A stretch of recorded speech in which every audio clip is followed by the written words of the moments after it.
Hello everyone, कैसे हैं आप सब। उम्मीद है आप लोग बहुत अच्छे होंगे। पिछले जो भी क्लासेस चल रहे हैं आप लोग का रिस्पांस बहुत अच्छा है। Thank you for this. आज हम एक नया सेशन स्टार्ट करने वाले हैं टेक्सटाइल टेस्टिंग से रिलेटेड। तो टेक्सटाइल टेस्टिंग क्या होता है इसके बारे में आज हम पूरी जानकारी लेंगे। तो सबसे पहले एक चीज़ बताइए, आप जब किसी भी दुकान पे जाते हैं या कोई भी सामान खरीदने जाते हैं तो आप उसकी चेकिंग करते हैं कि नहीं वो सामान कैसा है, उसमें जो भी मेरे को बेनिफिट चाहिए वो सारी चीज़ें हैं या नहीं है। अगर आपके लायक वो सामान मिल जाता है तो आप वो तुरंत ऑब्जेक्ट को क्या कर सकते हैं, बाई कर सकते हैं, बाई करते हैं अपना। ऐसा होता है। अच्छा, आप क्या बिना टेस्ट के नहीं ले सकते? बिल्कुल नहीं लेंगे आप। बिना टेस्ट के आप इसलिए नहीं लेंगे क्योंकि आपको जो चीज़ें चाहिए वो आपको मिल नहीं रही है। तो उसी प्रकार हमें टेक्सटाइल टेस्टिंग में भी जब कपड़े को हम किसी की कस्टमर को देते हैं तो कस्टमर को सेटिस्फाई होना चाहिए हमारे प्रोडक्ट के अकॉर्डिंग। अगर हमारा प्रोडक्ट कस्टमर को सेटिस्फाई नहीं कर रहा है तो हमारी सारी मेहनत बेकार हो जाएगी और हमारा जो भी कॉस्टेज लगे हुए हैं सब कुछ बेकार हो जाएगा। तो हमें एक ऐसा प्रोडक्ट बनाना होगा जिससे हमारा कस्टमर खुश हो जाए। मतलब कस्टमर के अकॉर्डिंग हमें अपना प्रोडक्शन करना है। तो प्रोडक्शन करना है तो कस्टमर क्या क्या मांग रहा है, क्या क्या उसे चाहिए, क्या क्या उसको बेनिफिट चाहिए, क्या नहीं चाहिए, इन सब चीज़ों का हमें क्या करना पड़ेगा, टेस्टिंग करना पड़ेगा कि नहीं वो बंदा इतने कॉस्ट पे ऐसा कपड़ा चाहिए उसको, तो हम क्या ऐसा कपड़ा उसको दे सकते हैं या नहीं। तो इस प्रोसीजर में जो भी हम प्रिंसिपल यूज करते हैं, मतलब जो भी चीज़ें हम यूज करते हैं कि नहीं कपड़े में क्या क्या होना चाहिए, क्या नहीं होना चाहिए, ये सब किसके अंतर्गत आती है? ये सब आती है टेक्सटाइल टेस्टिंग के अंतर्गत। तो टेक्सटाइल टेस्टिंग की जो शुरुआत होती है वो टेक्सटाइल टेस्टिंग की शुरुआत में मैंने लिखा हुआ है यहाँ पे definition, it allows manufacturers, manufacturers का मतलब जो प्रोडक्शन करवाते हैं, it allows manufacturer to identify the quality, जो भी कपड़ा हम बनाने जा रहे हैं उसकी क्वालिटी क्या है वो भी टेस्ट करते हैं।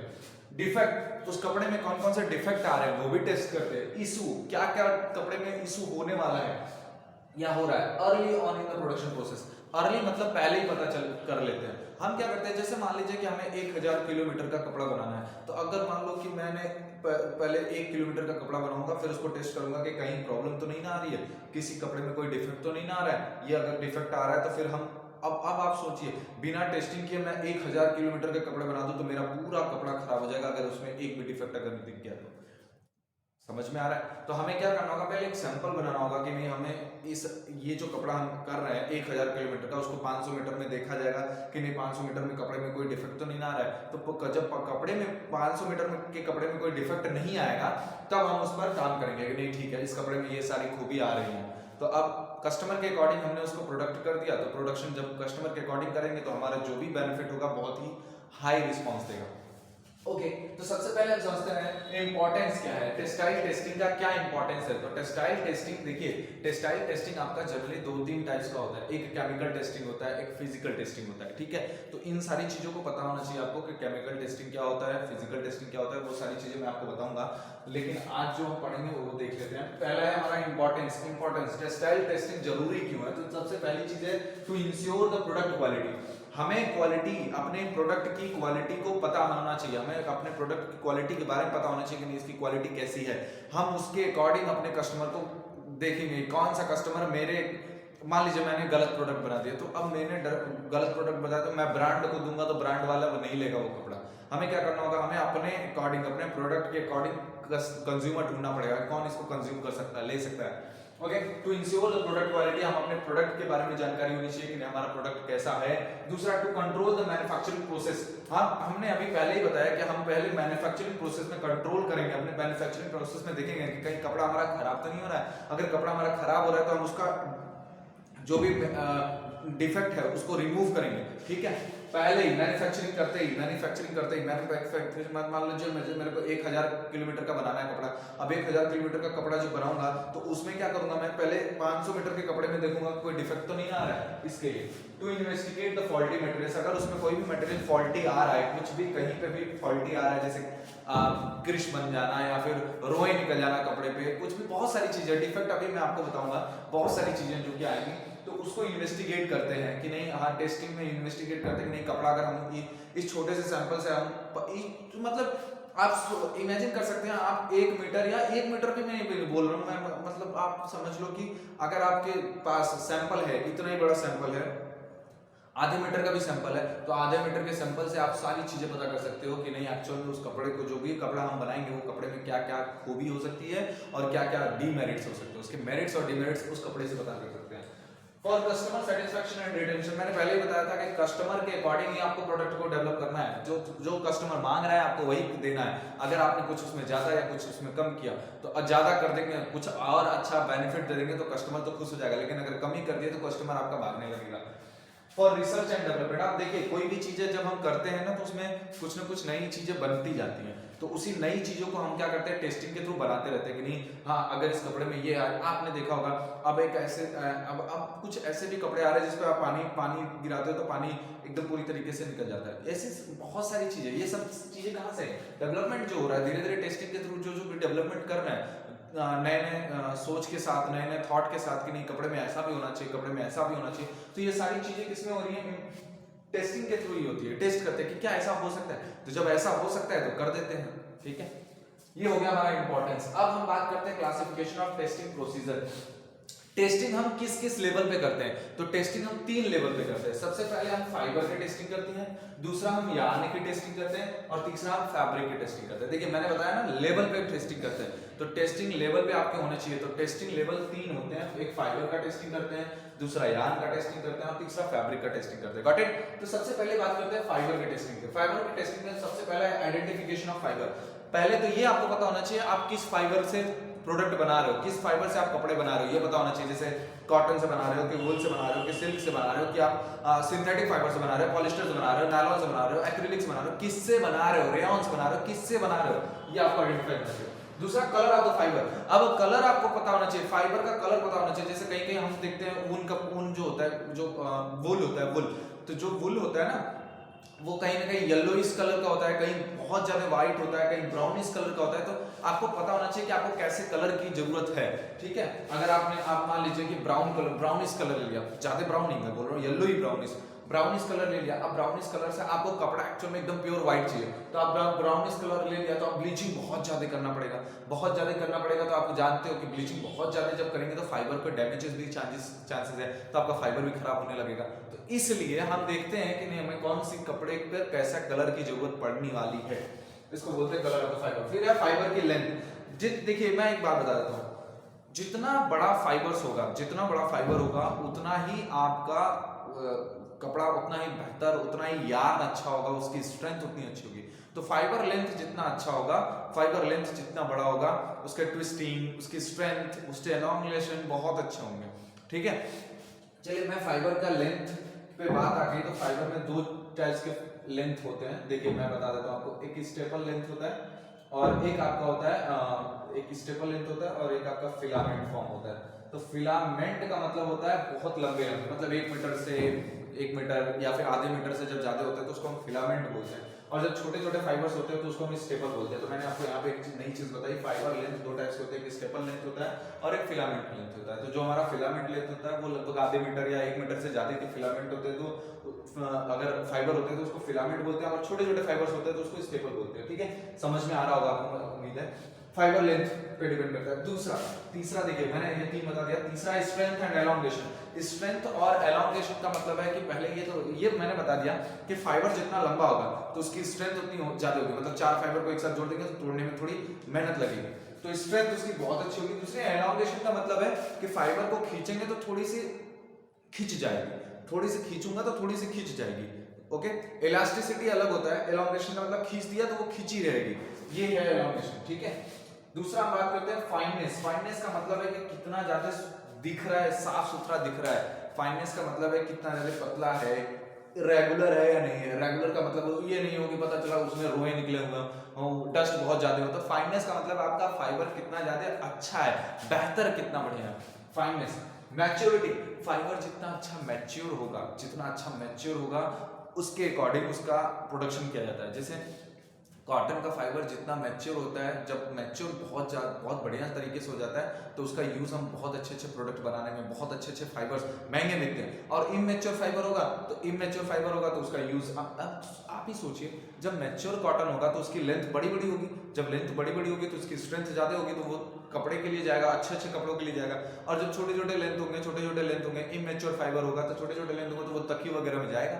और भी बहुत सारी यूजेज है उसके, जो हम लोग मेडिकल फील्ड में करते हैं, वहां पे कर सकते हैं। मैच्योरिटी, ट्रेसेस और नेफ्स का मतलब है कि गंदगी, ट्रैश का मतलब होता है गंदगी, जैसे हमारा नेचुरल पत्ता वगैरह ये सब जो हमारे ट्रेसेस में आता है। नेफ्स का मतलब होता है फाइबर्स के बीच में छोटे छोटे बॉल्स बन जाते हैं, उसको नेफ्स बोलते हैं। छोटे छोटे बॉल्स बन जाते हैं, मतलब फाइबर को ऐसे रगड़ रहे हैं, ऐसे कर रहे हैं तो उसके अंदर छोटे छोटे बॉल्स बन जा रहे हैं। नेफ्स है। ट्रेस मतलब गंदगी का मतलब नेचुरल जो इंप्योरिटीज होती है उसको ट्रेसेस बोलते हैं।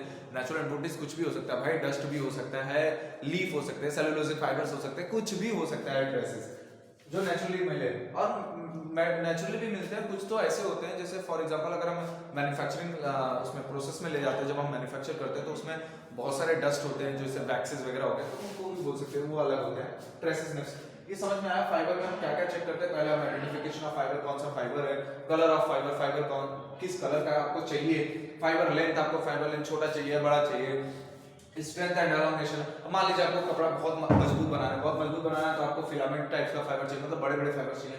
और अगर नेचुरली थोड़ा सा कपड़ा लूज भी रहेगा तो भी चलेगा, तो हम स्टेपल यूज कर लेंगे। स्ट्रेंथ एंड एलोंगेशन होना चाहिए, फाइननेस होना चाहिए, फाइबर जितना ज्यादा स्मूथ होगा, जितना ज्यादा रेगुलर होगा उतना ही अच्छा होगा आपके लिए। मैच्योरिटी होनी चाहिए, फाइबर मैच्योर जितना अच्छा होगा वो, आप जानते हो कि जो लैम्प्स होते हैं, लैम्प्स मतलब जो शिप के छोटे छोटे बच्चे होते हैं, उनके जो वून होते हैं, उनके जो वुल होते हैं वो बहुत महंगे बिकते हैं, क्योंकि वो बहुत ही ज्यादा सॉफ्ट होते हैं तो वो महंगे बिकते हैं।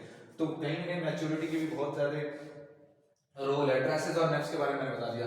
ट्रेसेस मतलब गंदगी हो जाती है, नेफ्स मतलब बॉल्स होते हैं, फाइबर्स के बीच में बहुत छोटी छोटी बॉल्स हो जाते हैं। ओके, बात करते हैं यार्न की। यार्न की क्या क्या टेस्टिंग करते हैं, तो यार्न का सबसे पहले यार्न काउंट टेस्ट करते हैं। मैंने पिछले वीडियो में, अब मैंने जो वीडियो पढ़ाया है यार्न काउंट कैसे निकालते हैं, counting of yarn count calculation, ये सब वीडियो जाके देख लेगा। और अगर आपको वीडियो पसंद आएगा तो प्लीज वीडियो को लाइक और सब्सक्राइब जरूर करिए। आप कमेंट भी करिए कि आपको वीडियो कैसा लग रहा है, कैसा नहीं लग रहा है। और एक चीज मैं आपको बता देता हूँ, अगर मेरे से कोई भी गलती होती है तो उसके लिए सॉरी, और अगर आप मेरे को छोटा भाई समझ के माफ कर दीजिएगा अगर मैंने कुछ गलत बोला हो या फिर कुछ गलत पढ़ाया हो।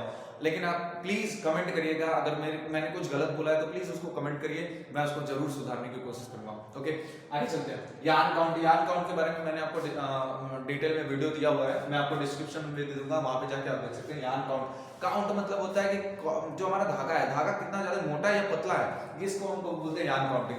इसी को यार्न काउंट बोलते हैं। ट्विस्ट पर इंच क्या होता है, टीपीआई। टीपीआई क्या होता है, टीपीआई का मतलब होता है twist per inch. Twist per inch मतलब ऐठन, कपड़ धागे के अंदर कितना ऐठन है। 1 इंच में ज्यादा ऐठन होगा तो उसकी स्ट्रेंथ ज्यादा होगी, 1 इंच में कम ऐठन होगा तो उसकी स्ट्रेंथ कम होगी। लेकिन यहाँ पे एक बात याद रखिएगा, स्ट्रेंथ बहुत ज्यादा दे देने पर वो टूट भी सकता है। जैसे आप मान लो गन्ना ले लो, मैं आपको बस समझा रहा हूँ, गन्ना ले लो, गन्ने को, या फिर गन्ना मत लो, पोरा जानते हो, पोरा जो गेहूं के जो फसल्स होते हैं उसके जो स्टीम्स होते हैं, स्टीम्स, तो गेहूं के फसल से हम क्या करते हैं, रस्सी बनाते हैं, उसको बोलते हैं, उस जो स्टीम्स होते हैं ना उसको पोरा बोलते हैं, पोरा ना। तो जब उसको एक साथ 3-4 पोरे को एक साथ ऐंठते हैं तो उसकी स्ट्रेंथ मजबूत हो जाती है, मतलब वो रस्सी की तरह काम करता है। उससे बहुत बड़े बड़े बोझे भाई बांध सकते हो आप, मतलब बहुत बड़ी बड़ी चीजों को बांध सकते हो। लेकिन अगर आप उसको बहुत ज्यादा ऐंठ दोगे तो वो टूट जाएगा। तो आपको भी ध्यान देना है कि ट्विस्ट पर इंच का मतलब है कि ट्विस्टिंग का मतलब ऐंठन, बहुत ज्यादा ऐंठन होगा तो भी धागा टूट जाएगा, बहुत कम ऐंठन होगा तो भी धागा टूट जाएगा। नॉर्मल ऐंठन होना चाहिए, एक स्टैंडर्ड होता है, उस ऐंठन तक आप किसी भी चीज को ट्विस्ट कर सकते हो। तो ट्विस्टिंग करेंगे तो उसकी स्ट्रेंथ बहुत हाई होगी, उसको बोलते हैं ट्विस्ट पर इंच। तीसरा हमारा single yarn strength tester. Single yarn strength tester का मतलब है कि धागा किस पोजीशन पे आके टूट जाता है, इसको नापना हम सिंगल यार्न स्ट्रेंथ बोलते हैं। इसको हम टेस्ट करेंगे। मैं इसका वीडियो और प्लस इसका प्रैक्टिकल, सारी चीजों का मैं कोशिश करूंगा आपको प्रैक्टिकल दिखाने का, सारी चीजों का प्रैक्टिकल मैं दिखाऊंगा आपको, कोशिश मेरी पूरी रहेगी। अभी तक मैं पूरी तरीके से आपको कोशिश करवाऊंगा कि ये सारी चीजों को मैं आपको प्रैक्टिकल दूं, हर एक इंडिविजुअल टॉपिक पे थ्योरी के साथ, और उसका वीडियो मैं डाल के दिखाऊंगा आपको क्वेश्चन कैसे, मतलब आप याद कर लोगे उसको। Lea strength and elongation. Lea strength का मतलब आप जानते हो, ली मतलब धागों के गुच्छों को, और एक धागे के गुच्छे में जब 120 यार्ड होता है तो उसको हम ली बोलते हैं, 120 यार्ड। अगर आपको वीडियो नहीं समझ में आ रहा है कि ली क्या होता है, तो मैंने आपको यार्न काउंट में ये सारी चीजें बताई हैं, तो यार्न काउंट का मैं आपको डिस्क्रिप्शन बॉक्स में वीडियोस दे दूंगा, आपको जाकर वहां पे देख लीजिएगा। ली स्ट्रेंथ एंड एलोंगेशन। एलोंगेशन का मतलब है जब धागों के गुच्छों को एक साथ जोड़ दिया जाता है, फिर जब उसको खींचा जाता है, जैसे एक हुक ये है, एक हुक ये है, जब हम धागों को एक साथ खींचेंगे ना, तो वो धागा किस पोजीशन पे जाकर टूट जाता है, उसी को बोलते हैं ली स्ट्रेंथ का मतलब ली का स्ट्रेंथ टेस्ट करना। और एलोंगेशन का मतलब कितना ज्यादा तक वो मूव कर सकता है, कितने ज्यादा तक वो फैल सकता है। अपीयरेंस। अच्छा, अपीयरेंस का मतलब है धागा आपका कैसा दिख रहा है, रेगुलर है या नहीं है। पता चल रहा है कि धागे के फर निकले हुए हैं, हेयरनेस निकले हुआ है, धागा ऐसे है, धागा के बीच बीच में से ऐसे धागे निकले हुए हैं, फाइबर्स निकले हुए हैं, हेयरनेस बहुत ज्यादा है। हेयरनेस का मतलब बाल टाइप से, रोए टाइप बाहर निकल रहे हैं। तो ऐसी चीजों को आपको अवॉइड करना है यार में। ये चीजें क्या होती हैं, आपके फाइबर्स मतलब जो भी आपका फैब्रिक पड़ेगा उस पर नुकसान दे सकता है, ठीक है। तीसरा बात करते हैं इवननेस और रेगुलरिटी। सबसे इंपॉर्टेंट चीज यही देखते हैं भाई, इवननेस और रेगुलरिटी। धागा आपका जितना ज्यादा इवननेस होगा, इवननेस का मतलब धागा आपका जितना ज्यादा रेगुलर होगा, रेगुलर फॉर्म मतलब कहीं जितना ज्यादा साफ सुथरा होगा, तो जब साफ सुथरा होगा तो जब भी उसका फैब्रिक या कपड़े बनेंगे तो आपको फील बहुत अच्छा आएगा। ये चीजों का ध्यान रखना है, इवननेस और रेगुलरिटी। इवननेस का मतलब है इवन होना चाहिए, धागा हमेशा इवन होना चाहिए। ये नहीं कि पता चला एक धागा कहीं मोटा है कहीं पतला, कहीं धागा मोटा कहीं पतला, नहीं, या तो मोटा या तो पतला होना चाहिए, ठीक है, रेगुलर होना चाहिए, याद रखिए। तो यहाँ में ये सारी चीजें टेस्ट करते हैं, yarn count, twist per inch, single yarn strength, lea strength, appearance, evenness and regularity. अब बात करते हैं फैब्रिक की। फैब्रिक पे बहुत ज्यादा टेस्टिंग करते हैं, आप जानते हो, मैं आपको बता देता हूँ। आप फाइबर या ले लो, लेकिन फैब्रिक का अगर आप छोटा सा टुकड़ा ले लेते हो तो आप उसके फाइबर की आइडेंटिफिकेशन कर सकते हो, आप उसके यार्न की आइडेंटिफिकेशन कर सकते हो, आपके पास अगर फैब्रिक का छोटा सा टुकड़ा है। तो सबसे पहले फैब्रिक का टेस्ट क्या करते हैं, सबसे पहले मैंने बताया, देखिए तीनों में आपको ना स्ट्रेंथ एंड एलोंगेशन चेक करना पड़ेगा, strength of fibre and elongations of fibres. फिर यहाँ पे भी ये रहा स्ट्रेंथ चेक करने के लिए, यहाँ पे स्ट्रेंथ एंड एलोंगेशन चेक करना है। फिर यहाँ पे देखिए स्ट्रेंथ एंड एलोंगेशन फैब्रिक का भी टेस्ट करना है, फैब्रिक का भी स्ट्रेंथ चेक करते हैं, फैब्रिक कितना मजबूत है, ऐसा ना हो कि ऐसा करो तो टूट जाए वो, ठीक है। एलोंगेशन चेक करते हैं, फैब्रिक कितना फैल सकता है एक्चुअल में। Length and width, length and width का मतलब कपड़े की कितनी लंबाई है, कपड़े की कितनी चौड़ाई है, ये सब हम टेस्ट करते हैं, length and width of the fabric. Thickness, thickness मतलब है कि कपड़ा कितना ज्यादा मोटा और कितना ज्यादा पतला हो सकता है। जैसे वुलन कपड़ा है, वुलन जो कपड़ा होता है वो थोड़ा मोटा होता है, वुलन कपड़े या फिर डबल क्लॉथ जो होते हैं वो बहुत ज्यादा मोटे होते हैं, और जो नॉर्मल साड़ियाँ होती है वो बहुत पतली पतली। कहीं आपने देखा होगा एक साड़ी होती है बहुत पतली होती है, एक साड़ी होती है थोड़ी ज्यादा मोटी होती है। तो थिकनेस है, थिकनेस ऑफ द फैब्रिक भी निकालते हैं, वो भी मैं आपको बताऊंगा कैसे निकालते हैं। Weight of the fabric, weight of the fabric को बोलते हैं, वेट ऑफ द फैब्रिक का मतलब है कि मान लो 1 इंच का कपड़ा ले लिया, अब 1 इंच का 2 कपड़े ले लिए, अब 1 इंच का 2 कपड़े ले लिए, दोनों कपड़ों का वेट किया तो वेट अलग अलग आएगा, तो वेट अलग अलग आएगा। तो क्यों डिफेक्ट हो रहा है, क्यों ऐसा हो रहा है, ऐसा क्यों हो रहा है, तो बहुत सारी चीजें हो सकती हैं उसमें ये हो सकता है कि मतलब धागे बहुत ज्यादा हों, उतनी प्लेस में बहुत ज्यादा धागे होंगे तो वेट बढ़ जाएगा, या फिर धागों की मोटाई बहुत ज्यादा होगी तो वेट बढ़ जाएगा, तो ऐसी चीजें हो सकती है। तो वेट ऑफ द फैब्रिक भी निकालते हैं। तीसरा हमारा जो हमारा लास्ट ये देखिए नेक्स्ट है वो है ईपीआई और पीपीआई। ईपीआई का मतलब होता है इंच पर इंच, मैं देखो यहाँ पे लिख देता हूँ। ईपीआई का मतलब होता है इंच पर इंच, और पीपीआई का मतलब होता है पिक्स पर इंच। देखिए मैं आपको दिखा दे रहा हूँ, इंच पर इंच और पिक्स पर इंच। इंच पर इंच का मतलब, इंड आप जानते हैं वार्प के सिंगल थ्रेड को इंच बोलते हैं और वेफ्ट के सिंगल थ्रेड्स को पिक्स बोलते हैं। तो जब ढेर सारे इंच आते हैं तो उनकी काउंटिंग की जाती है कि 1 इंच में कितना इंच है। तो 1 इंच में अगर ज्यादा इंच होंगे तो फैब्रिक का वेट ज्यादा होगा, 1 इंच में अगर कम इंच होंगे तो फैब्रिक का वेट कम होगा। लेकिन काउंट सेम होना चाहिए, तब की मैं बात कर रहा हूँ, ये नहीं कि काउंट पर भाई मोटा तो ऐसा कर लेंगे, ये चीजें ध्यान दीजिए। इंच पर इंच, पिक्स पर इंच भी चेक करते हैं, काउंट ऑफ यार्न भी चेक कर लेते हैं भाई। अगर आपके पास कपड़ा है, कपड़े के धागे निकाल लो, धागे निकालने के बाद उसको टेस्ट कर सकते हैं कि नहीं इसका क्या काउंट है, मैं आपको बताऊंगा इसमें मैं बताऊंगा काउंट ऑफ फैब्रिक। अगर मान लीजिए कपड़ा है आपके पास तो आप कपड़े से कैसे निकाल सकते हैं कि नहीं धागे की काउंट क्या है, वो भी मैं आपको बताऊंगा। काउंट ऑफ क्रीम का मतलब होता है जब आप देखोगे जब कपड़े फाड़ते हो, एक सिंगल धागा निकालो, सिंगल धागा जब निकाल देते हो तो उसमें देखते हो वेवीनेस टाइप का फील आता है, वेवीनेस टाइप का, ऐसे धागा ऐसे वेव के टाइप का होता है। वेवीनेस जो होता है ना उसको बोलते हैं क्रिम। तो वो भी निकालते हैं कि नहीं एक्चुअल में क्रिम्प कितना हो रहा है। क्रिम्प देखो, मैं एक सिंपल सी बात बताओ, जब धागा ऊपर नीचे होगा, तो जब धागा अगर क्रिम्प के फॉर्म में होगा, तो क्रिम्प के फॉर्म में होगा तो धागा बहुत ज्यादा लगेगा ना, तो बहुत ज्यादा लगेगा तो फैब्रिक का वेट भी ज्यादा आएगा। ये भी समझ रहे हो नहीं? तो क्रिम्प भी चेक करते हैं। आज सबसे ज्यादा क्रिम्प होता किस में है, वार्प में या वेफ्ट में? तो आप थोड़ा ध्यान दीजिएगा, वार्प के धागे तो सीधे आते हैं, वेफ्ट उसमें ट्रेवल करता है, तो वेफ्ट में क्रिम्प ज्यादा होता है वार्प के अपेक्षा।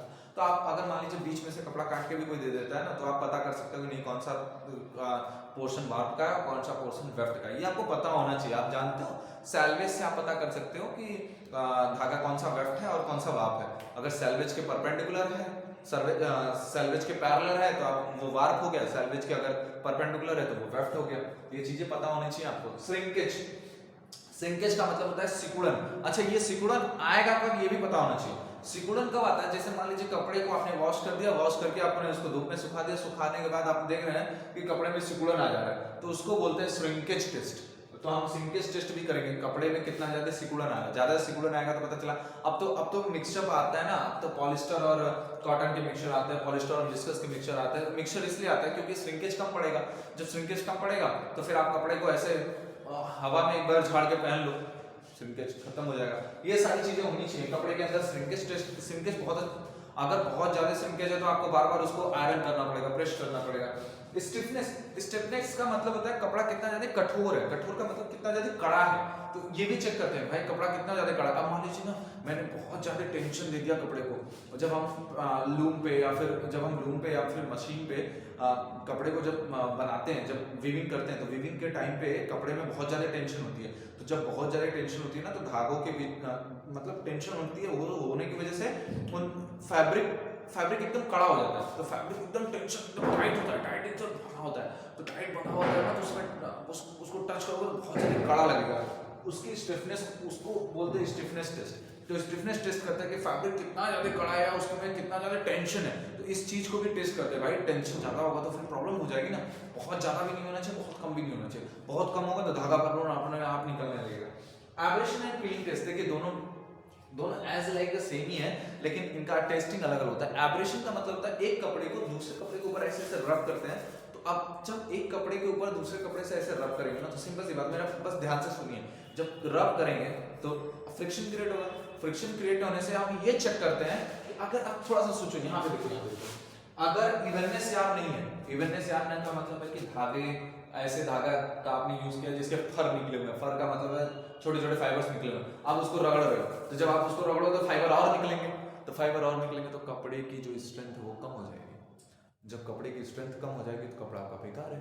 तो ये हम एब्रेशन में चेक करते हैं। पीलिंग टेस्ट में ये चेक करते हैं कि कपड़ा, आपने देखा होगा जो वुलन कपड़ा आप पहनते हो, तो जब आप सर्दी के सीजन में वुलन कपड़ा पहनते हो तो देखते होगे कपड़े के ऊपर छोटे छोटे बॉल्स आ जाते हैं, वो होता है पीलिंग टेस्ट। अगर छोटे छोटे बॉल्स बहुत ज्यादा आते हैं तो आपका कपड़ा नहीं चलेगा भाई, उसको कम करना पड़ेगा। और बहुत कम आते हैं तो आपका कपड़ा बहुत अच्छा है। तो एब्रेशन और पीलिंग टेस्ट होता है, वो भी मैं बताऊंगा, कोशिश करूंगा कि आपको ये सारी चीजें दिखाऊं, मैं आपको प्रैक्टिकली करके दिखाऊंगा, लेकिन थ्योरी के साथ दिखाऊंगा। बिना थ्योरी के आपको समझ में नहीं आएगा, तो मैं थ्योरी बताऊंगा, फिर उसके बाद प्रैक्टिकल डालूंगा, आपको समझ में आ जाएगा।